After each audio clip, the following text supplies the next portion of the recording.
Assalamualaikum warahmatullahi wabarakatuh. Selamat datang kembali di channel YouTube-nya Abang L. Di video kali ini Abang L akan ajak kalian lagi nih ke kampungnya Abang L, yaitu di Madura, untuk panen padi kesekian kalinya. Ini yang di sawah yang satunya lagi. Jadi Abang L akan ajak kalian lagi untuk panen padi di kampungnya Abang L. Yuk ikutin keseruannya sampai selesai ya. Jadi sebelum dimasukkan ke mesin, tanaman padinya harus dipotong secara manual menggunakan arit. Jadi semua dikumpulin dulu, dipotong, barulah kita nanti masukkan ke mesin untuk diambil biji atau bulir padinya. Kalau panen yang di video ini lokasinya dekat sekali dengan rumahnya Abang L. Sekitar 2 menit udah nyampe ke rumahnya Abang L. Kalau yang di video sebelumnya yang pernah Abang L upload, itu lumayan jauh, sekitar 10 menitan dari rumahnya Abang L. Jadi yang di video adalah bapaknya Abang L, dan beliau yang sedang memotong tanaman padinya untuk dimasukkan nanti ke dalam mesin padi. Jadi memotong padinya masih digunakan cara manual menggunakan arit. Mungkin di beberapa tempat sudah menggunakan mesin atau alat yang lebih canggih lagi.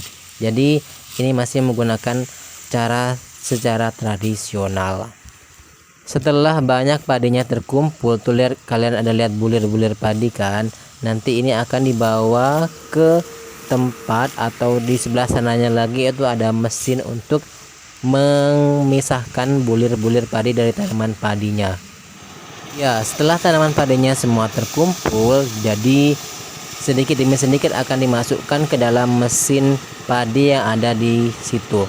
Jadi untuk memisahkan tanaman padi dari bulir-bulir padinya. Jadi nggak cuma cowok aja, nggak cuma lelaki aja yang membantu untuk panen padi, akan tetapi juga kaum hawa atau perempuan juga membantu untuk memanen padi. Karena di Madura atau di kampung itu masih sistemnya sistem bantu-bantu atau gotong royong, tapi nanti juga akan dikasih imbalan. Imbalannya juga bisa berupa uang atau berupa padi atau berupa belibet kan ngomongnya, atau berupa padi juga.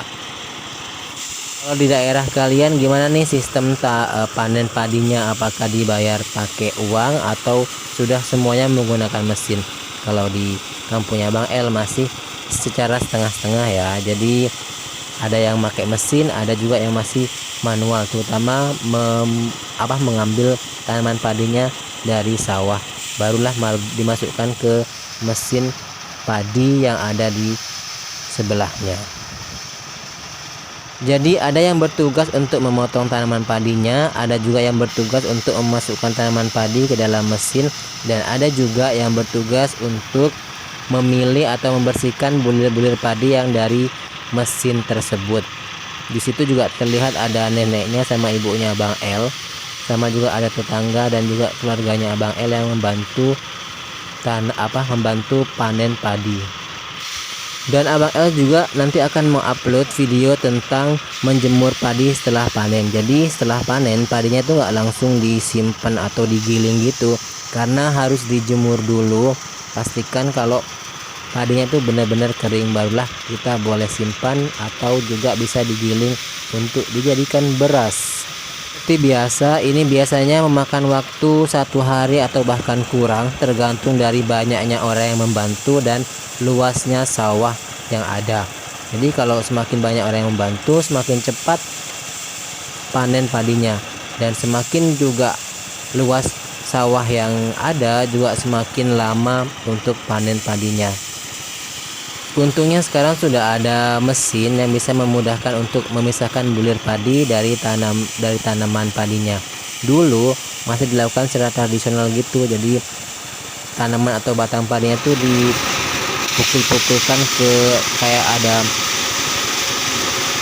kayu gitu, barulah nanti dipisahkan atau menghasilkan bulir-bulir padinya.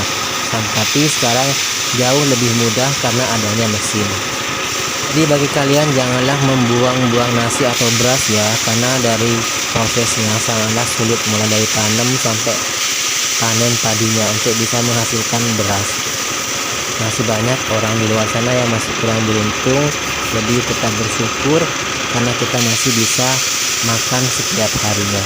Sekian dulu, wassalamualaikum warahmatullahi wabarakatuh.